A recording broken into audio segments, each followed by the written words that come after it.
ਘੁੰਮਣ ਸਾਹਿਬ ਨੇ ਮੈਨੂੰ ਬੁਲਾਇਆ ਤੇ ਬੁਲਾ ਕੇ ਉਹਨਾਂ ਮੈਨੂੰ ਆਖਿਆ ਕਿ ਅਵੈਸ ਮਸਜਿਦ ਦੇ ਵਿੱਚ ਕਲੀਨ ਪੈਣ ਵਾਲੇ ਨੇ, ਸਫਾ ਪੈਣ ਵਾਲੀਆਂ ਨੇ। ਉਹ ਘੁੰਮਣ ਸਾਹਿਬ ਭਾਵੇਂ ਲੱਖ ਦੀਆਂ ਪੈਣ, 1.5 ਦੀਆਂ ਪੈਣ, 50,000 ਦੀਆਂ ਪੈਣ, ਪੂਰੀ ਮਸਜਿਦ ਦੇ ਵਿੱਚ ਕਲੀਨ ਤੇ ਸਫਾ ਮੈਂ ਆਪਣੀ ਜੇਬ ਦੇ ਵਿੱਚੋਂ ਆਪਣੇ ਖੁਦ मैं करांगा, ये जिम्मेदारी मेरी रही। बाकी मस्जिद तो बाहर जिवें मैं दस्सिया कि फिल्टर लगन वाला है, मस्जिद तो बाहर मतलब कि बोर होने वाला साफ पानी का। अगर गंदा पानी थोड़ा 30-40 फुट बोर होवेगा, पानी जंग आलूद होवेगा तो यह जोड़ा फर्श वगैरह आवे ये भी खराब होएगा। जोड़े नमाजी वजू करनगे उन्हें स्मैल आउंदी है छोटे बोर चों। वो डूंगा बोर होएगा, फिल्टर लगेगा तो उहदे नाल मतलब कि साफ सुथरा पानी होवेगा। आउंदे जांदे ठंडा पानी भी पीणगे और दुआ भी देंगे। जोड़े मुखैयर हजरात इस कारे खैर दे विच हिस्सा लेना चाहन, ए मैं अपने कोलों अल्लाह दे घर दे विच खलो के मैं पूरी जिम्मेदारी नाल आना कि अपनी जेब दे विचों इंशाअल्लाह मैं ए करांगा। बाकी वो काम अगर कोई जिम्मा उठाना चाहे तो भी उसकी मेहरबानी है। बाकी ए अलमोनीयम इत्थे लगन वाला जो मैनूं दस्सिया, क्यों जी घुमन साहब इस तरह गल अलमोनीयम लगन वाला है, दरवाजे लगन वाले ने,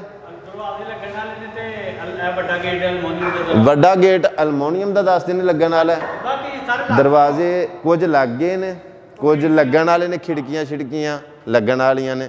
वो जिहड़ा कम रहिंदा है ना मजीद वो थोड़ा थोड़ा करके ते वाहवा कम बन जाता है। अगों रमज़ान शरीफ भी आने वाला है। अल्लाह पाक की बारगाह दे विच जिन्ना खैर दे नाल चंगे काम दे विच जिन्ना कदम उठाइए अल्लाह पाक की ज़ात उस तो कई गुना ज़्यादा देंदे ने।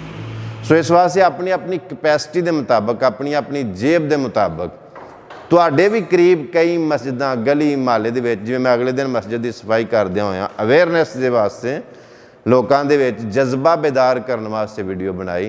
यह वीडियो मैं इस वास्ते बना रहा कि अगर कोई बंदा इस कार्य खैर दे विच हिस्सा लेना चाहे तो उसकी मेहरबानी है, वो लै सकदा हिस्सा। वरना इंशाअल्लाह मेरी अगली सैलरी आएगी तो मैं वादा करना इस दफ़ा मैं इंशाअल्लाह कलीना वाला सफ़ा वाला अपनी जेब के विचों सारी मस्जिद दे विच करावांगा। अगली सैलरी मैनूं आएगी जो मेरी तनख्वाह आउंदी है तो इंशाअल्लाह मैं फिल्टर भी लवा देवांगा।